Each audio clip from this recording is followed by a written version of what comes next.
ஜெயச்சந்திரனின் அடடா audio offer 5 முதல் 70% வரை டிஸ்கவுண்ட். ஆச்சி கொழுக்கட்டை மாவு வந்தாச்சு.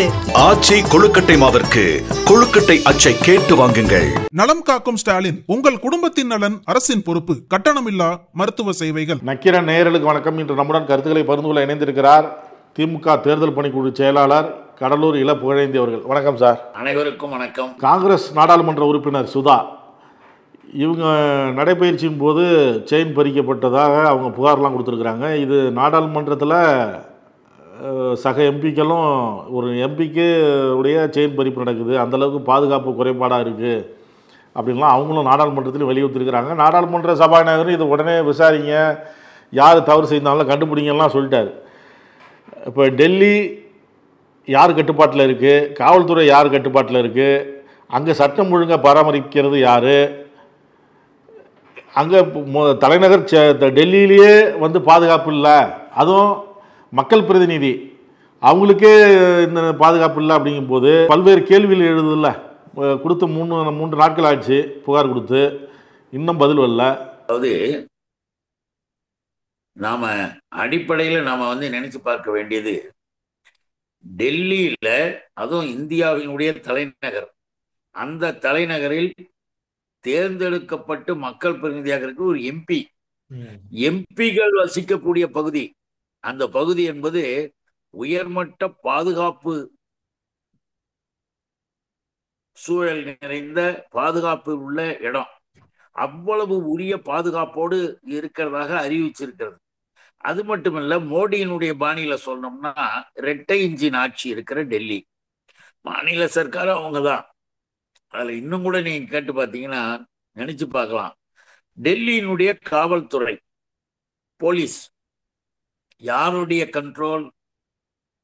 இந்தியாவினுடைய உள்துறை அமைச்சராக இருக்கிற மிஸ்டர் அமித்ஷா. அமித்ஷா மாசத்துக்கு ஒரு தடவை தமிழ்நாட்டுக்கு இந்த தேர்தல் இப்ப வேலை பார்க்கறேன், அது பார்க்கறேன், இது பார்க்கறேன்னா RSS வேலையையும் கலவரங்களையும் தூண்டு விட தமிழ்நாட்டுக்கு வந்துட்டு போறது நமக்கு தெரியும்.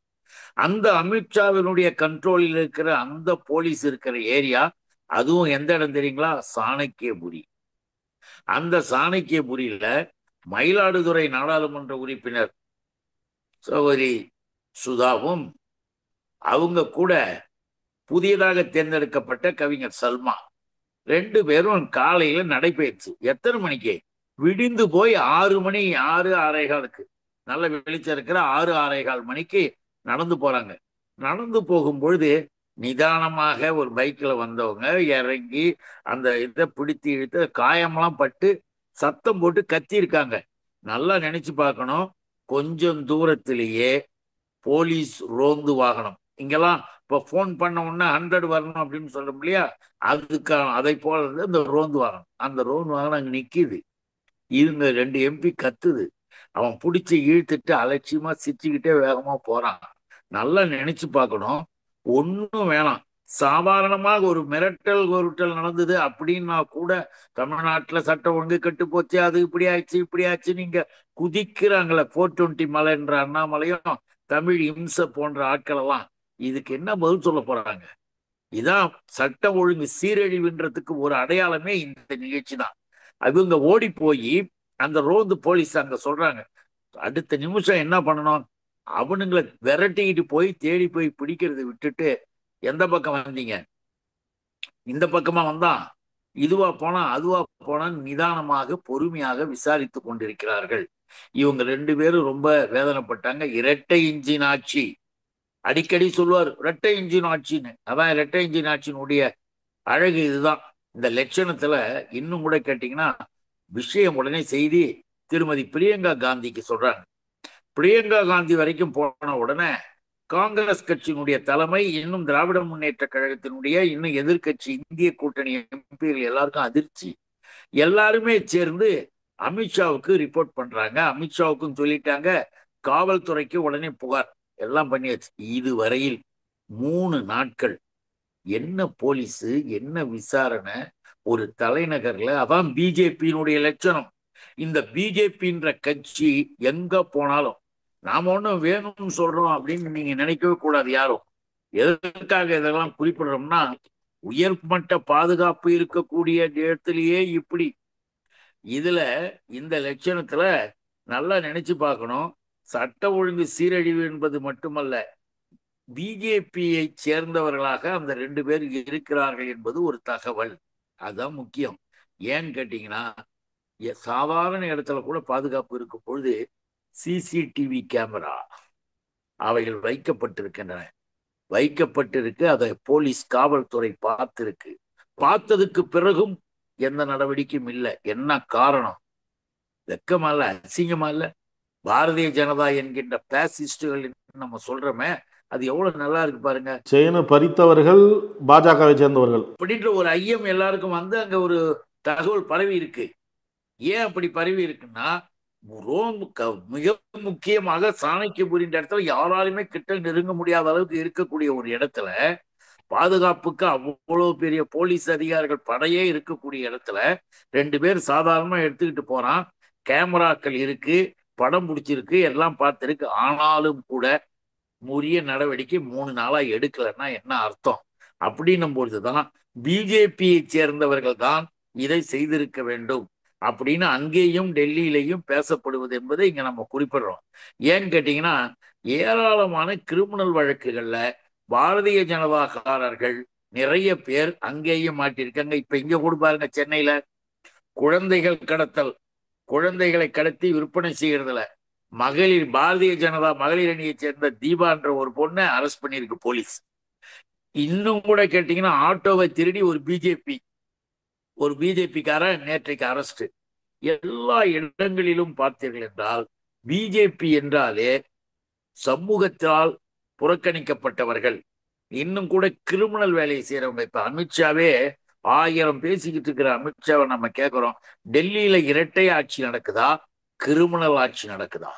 ஆக பாரதிய ஜனதா என்கின்ற பாசிஸ்டுகளினுடைய கொடூரமான ஒரு நிலை இன்றைக்கு மிக தெளிவாக தெரிஞ்சிடுச்சு.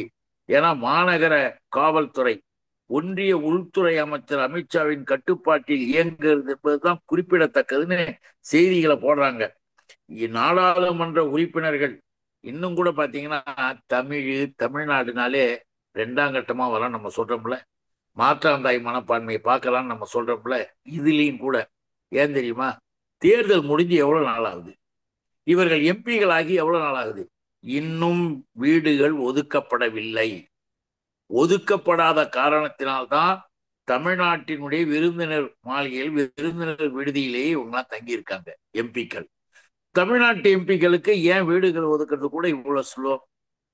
அவங்க வந்து நம்ம தமிழக அரசினுடைய அந்த இல்லத்திலேயே இருந்து கொண்டு அவங்க பார்லிமெண்ட் போயிட்டு வராங்க. இதையும் நீங்க நினைச்சு பார்க்கணும்.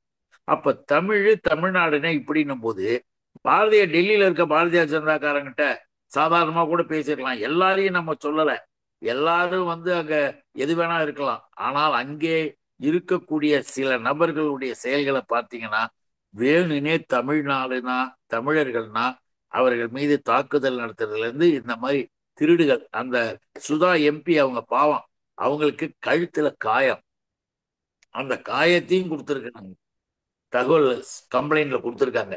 எதை பற்றியுமே கவலைப்படாம இருக்குதுன்னா இதற்கு யார் பதில் சொல்றது? பாரதிய ஜனதா இப்படித்தான். ஆகவே தமிழர்களும் தமிழ்நாட்டிலையும் தெளிவா இன்னைக்கு இருக்கிறத விட இன்னும் அதிகமான வெறுப்பை பிஜேபி மீது நம்ம செலுத்தியாகணும், காட்டியாகணும். தேர்தல் ஆணையம் மீது பல்வேறு சந்தேகங்களை எழுப்பியிருக்கிறார் ராகுல் காந்தி. தேஜஸ்வி யாதவும் அந்த பல்வேறு சந்தேகங்களை எழுப்பியிருக்கிறாங்க. ஒரு படி மேலே போய் தேஜஸ்வி யாதவ் வந்து இந்த தேர்தலே நான் புறக்கணிக்கிறேன், வாக்காளர் பட்டியலில் இவ்வளோ குளறுபடியா, இவ்வளோ பேரை நீக்கிருக்கீங்க, 65 லட்சம் பேருங்கிறது எவ்வளோ பெரிய இது அப்படின்ட்டு அவர் ஒரு பக்கம். அவர் வந்து முதல்ல ஒரு கார்டு காமிச்சார், என் பேரே இல்லைன்னு சொல்லி. இல்லை அவருக்கு 2 இடத்துல 2 கார்டு வச்சுருக்கிறாரு, அவர் தான் போய் சொல்கிறாரு, மறைக்கிறாரு அப்படின்னு தேர்தல் ஆணையம் பதிலுக்கு சொன்னிச்சு. இந்த விவகாரம் ஒரு பக்கம் ஓடிட்டுருக்கு. இப்போ ராகுல் காந்தி என்கிட்ட ஆதாரம் இருக்குது, நான் வெளியிட போகிறேன் அப்படிங்கிறாரு. என்ன நடக்குது? தேர்தல் ஆணையம் மீது நம்பிக்கை குறைந்து வருகிறதா? பொதுமக்கள் எப்படி நினைக்கிறாங்க? பாரதிய ஜனதாவினுடைய ஆட்சி காலத்தில் அரசாங்கத்தினுடைய பொது அமைப்புகள், அந்த அரசினுடைய பொது அமைப்புகள்ல தேர்தல் ஆணையம் என்பது ஸ்பெஷல், நம்பர் 1 சீஃப். அங்கு யாருமே தலையிட முடியாது. அது சுய நிர்ணய அதிகாரத்தை கொண்டிருக்கிற தேர்தல் ஆணையம். அப்படிப்பட்ட தேர்தல் ஆணையம் சட்ட விதிகளுக்கு மாறாக ஏன் நடக்குது? இதுதான் நம்ம ராகுல் கேட்கிறார். இதுதான் எங்களுடைய தலைவர் மாண்புமிகு முதல்வர் அண்ணன் தலைவர் தளபதியும் கேட்கிறாங்க. இந்த தேர்தல் ஆணையத்தின் மூலமாக வரக்கூடிய செய்திகள், நீங்க சொன்னீங்களே தேஜஸ்வி, எதுக்குன்னா பீகார் எலெக்ஷன்ல 65 லட்சம் பேர் நீக்கிறாங்க. அதுல இன்னொரு கொடுமை என்ன தெரியுமில்ல, 65 லட்சம் பேர் நீக்கிறாங்கன்னா 65 லட்சம் பேர் வெளியில போயிட்டாங்க, ஏற்கனவே ஓட்டு போட்டவங்க. அப்படி வெளியில போனதுல 6.5 லட்சம் பேர் தமிழ்நாட்டுல இருக்காங்களாம். எப்படி கொண்டு வராம பாருங்க, அந்த ரூட்டை எப்படி கொண்டு வராம பாரு. 65 லட்சம் அங்க கிடையாதான், அந்த 65 லட்சத்துல 6.5 லட்சம் பேர் தமிழ்நாட்டுல இருக்காங்களாம். அவங்கள தமிழ்நாட்டு வாக்காளர் பட்டியல சேர்க்க போறாங்க. இப்ப அந்த சார் என்று சொல்கிற இந்த தீவிரமான வாக்காளர் சேகரிப்பு அப்படின்ற ஒரு நிலை. நாம என்ன சொல்றோம், இவ்வளவு காலம் இருந்தது என்ன ஆச்சுன்னு தான் நம்ம தலைவர்கள் கேட்கிறாங்க. வழக்கமாக தேர்தலுக்கு ஒரு தேர்தல் ஆணையம்னா என்ன, இந்த தேர்தல் ஆணையம் நீங்க கேட்டது பதில் சொன்னா, இந்த தேர்தல் ஆணையம் இப்பொழுது RSS தேர்தல் ஆணையமாக மாறி இருக்கு. ரியலான ஒரு உண்மையான தேர்தல் கமிஷனாக இல்லை இது. அதனாலதான் தலைவர்கள்லாம் எதிர்க்கிறாங்க. பீகார்ல இந்த தேர்தல் எப்படி நடக்கும்னு சொல்ல முடியாது. ஏன்னா எல்லா கட்சி தலைவர்களும் 7ஆம் தேதி இன்னைக்கு கூடுறாங்க. இன்னைக்கு இந்திய கூட்டணியினுடைய தலைவர்கள் எல்லாமே இது சம்பந்தமாக கூடி முடிவு எடுக்கிறாங்க.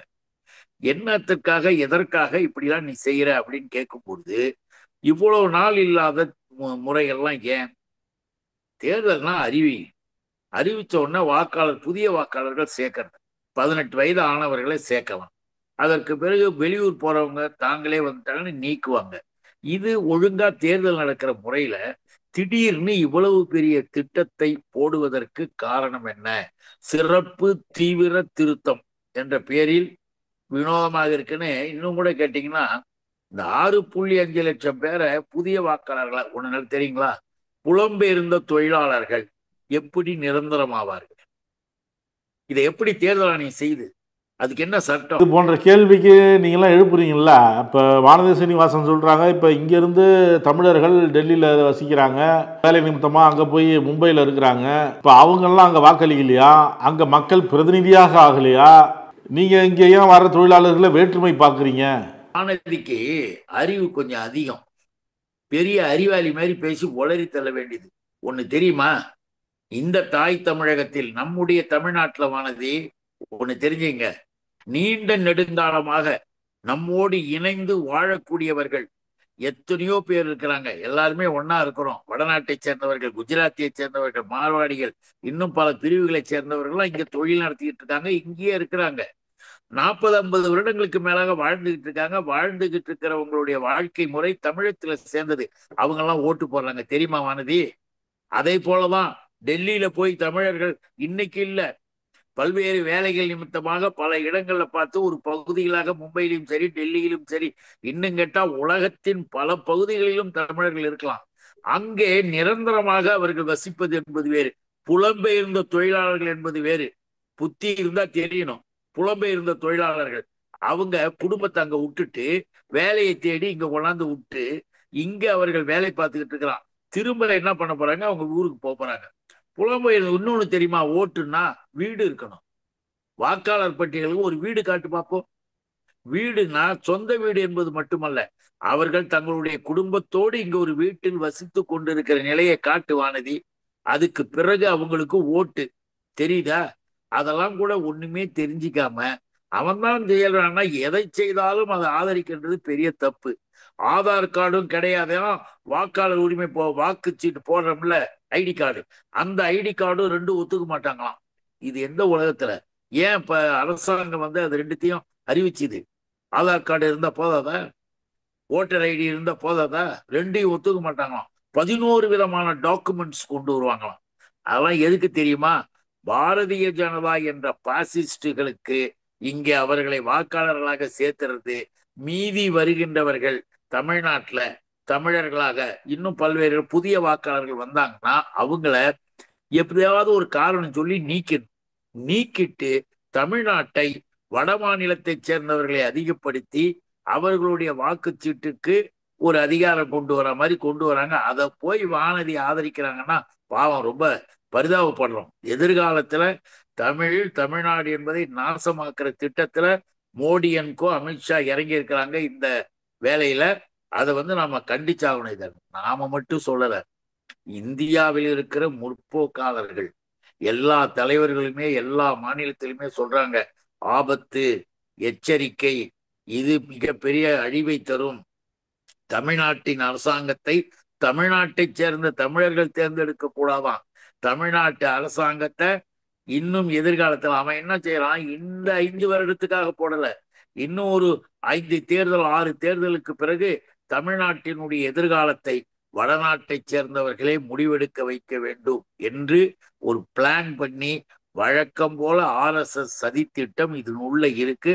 அதனாலதான் உண்மையானவர்கள் அத்தனை பேரும் தமிழ் உணர்வாளர்கள் இந்த மண்ணின் மக்கள் எல்லாரும் எதிர்க்கிறாங்க. வானதி எதிர்க்கலன்னா அது அவங்க விருப்பம். உங்களுடன் ஸ்டாலின் திட்டம் தொடர்பான விளம்பரம். இந்த விளம்பரத்தில் முதலமைச்சர் படம், முன்னாள் முதலமைச்சரின் படம், பெயர்லாம் இருக்குது. அரசின் திட்டங்களுக்கு முதலமைச்சர்கள் படம் பெயர்லாம் இருக்கக்கூடாதுன்னு நீதிமன்றத்துக்கு போனார் CV சண்முகம். அதுக்கப்புறம் மேல்முறையீடு அப்படின்லாம் சொல்லி உச்சநீதிமன்றத்துக்கு திமுக அரசு போகுது. இப்போ உச்சநீதிமன்றம் அதெல்லாம் அரசு திட்டங்களில் பேர் இருக்கலாம் அப்படின்னு சொன்னதோடு மட்டும் இல்லை, CV சண்முகத்துக்கு 10 லட்சம் ரூபாய் அபராதமும் விதிச்சிருக்கு. அரசியல் ரீதியாக அதாக இருந்தாலும் தேர்தல் காலத்தில் பார்த்துக்குங்க, இதில் கொண்டாந்து இதிலெல்லாம் தேவையில்லை, நேரத்தை வீணாக்காதீங்க அப்படின்லாம் கருத்து சொல்லியிருக்கு. இது எப்படி பார்க்குறீங்க? CV சண்முகம் போன்றவர்களுக்கு அறிவுரையும் சொல்லியிருக்கு, அதே நேரத்தில் இடித்தும் சொல்லியிருக்கு. ஏன்னு கேட்டீங்கன்னா, அரசினுடைய திட்டங்கள், அந்த திட்டங்களில் இவர் பேர் இருக்கக்கூடாது அவர் பேர் இருக்கக்கூடாதுன்னு நீ போய் சொல்றியா? உன்னுடைய தலைவியாக இருந்த ஜெயலலிதாவினுடைய ஆட்சி காலத்துல எப்படியெல்லாம் திட்டங்களை எப்படியெல்லாம் போட்டுக்கொண்டு எப்படி விளம்பரம் செஞ்சுக்கிட்டீங்க? ரொம்ப மோசமாகலாம் நடந்ததெல்லாம் உலகத்துக்கு எல்லாருக்கும் தெரியும். அப்படிப்பட்ட ஒரு நிலையில் இருக்கும்போது ஹைகோர்ட்ல இடைக்கால தடை கொடுத்தான். ஹைகோர்ட்ல கொடுத்தது, அப்ப இடைக்கால தடை கொடுத்தது. அதை எதிர்த்து திராவிட முன்னேற்ற கழகத்தின் சார்பாக நம்முடைய தமிழக அரசும் வழக்கு உச்ச நீதிமன்றத்துக்கு போகும்போது உச்ச நீதிமன்றத்தில் அந்த இடைக்கால தடையை ரத்து செய்துட்டு, இது தவறு, ஒரு அரசாங்கம் திட்டங்களை செய்து அந்த திட்டத்தின் கூறுகளுக்குள்ள போய் அதுல பிரச்சனை இருந்தா சொல்லு, இது தவறானது, இது சுயநலமானது, இது இவர்கள் போட்டிருக்கிற திட்டத்திலுடைய இவ்வளவு பலவீனங்கள் இருக்கு அப்படின்னு சொன்னீங்கன்னா அதை நம்ம கேட்கலாம். ஆனா நல்ல திட்டத்திற்கு பேர் வச்சதுதான் உங்களுக்கு பிடிக்கலன்றது, அதனால ரத்து பண்ணணும்னு சொல்வதை ஏற்றுக்கொள்ள முடியாது. எவ்வளவோ அரசாங்கத்தின் 40 இந்த விடுதலை பெற்றதற்கு பிறகு இந்திய அரசாங்கத்தின் பல்வேறு மாநிலங்களில் பல தலைவர்களுடைய பெயர்கள்லாம் எவ்வளோ நடந்திருக்கு, எவ்வளோ திட்டங்கள் வந்திருக்கு. அதையெல்லாம் நினைச்சு பார்த்து நாம இன்றைக்கு தமிழக முதல்வருடைய பெயர்லேயே ஒரு திட்டம் வருது அப்படின்னும் போது அதை அங்கு இருக்கக்கூடிய அமைச்சரவை மந்திரி சபை ஏற்றுக்கொண்டிருக்கிறது. மற்ற நிலைகளிலும் யாரும் எதிர்ப்பு இல்லை. நீங்கள் அரசியல் காழ்ப்புணர்வோடு இந்த வழக்கை போட்டிருக்கிற காரணத்தால் உங்களுக்கு 10 லட்சம் ரூபாய் ஃபைன் போடுறோம், ஒரு வாரத்துல கட்டு அப்படின்னு ஒரு உத்தரவை சுப்ரீம் கோர்ட் போட்டிருக்கு. ஆக இதில் இருந்து என்ன தெரியுதுன்னா, அதிமுக என்பது சுயநலமாகவும் நல்லா தெரிஞ்சுக்கலாம். எல்லாருக்கும் சுப்ரீம் கோர்ட் ஒரு அருமையான ஒரு வெளிச்சம் போட்டு காட்டியிருக்கு. தமிழ்நாட்டு மக்களுக்கு நல்ல திட்டங்கள் கொடுக்கக்கூடியதை கூட அதிமுக எதையாவது ஒரு காரணம் சொல்லி நிறுத்த வேண்டும் என்று முயற்சி செய்கிறது. இதன் மூலமாக வெட்ட வெளிச்சம் ஆயிடுச்சு. அவ்வளவுதான். கருத்துக்களை பகிர்ந்ததற்கு நன்றி சார். வணக்கம், நன்றி, வாழ்க. நக்கீரன் டிவிக்கு சப்ஸ்கிரைப் செய்யுங்கள். உங்கள் ஆதரவே எங்கள் பலம். ஆசிரியர்களுக்கு நண்பனாகவும் மாணவர்களுக்கு ஆசானாகவும் திகழும் தேர்வு வழிகாட்டி. ஒவ்வொரு பாடத்திற்கும் அனுபவமிக்க ஆசிரியர்களின் துல்லியமான தெளிவான விடைகள். CNC இருக்கு, தேர்வு பயம் எதற்கு? இது தீரன் பப்ளிஷிங் ஹவுஸ் விற்பனை வெளியீடு.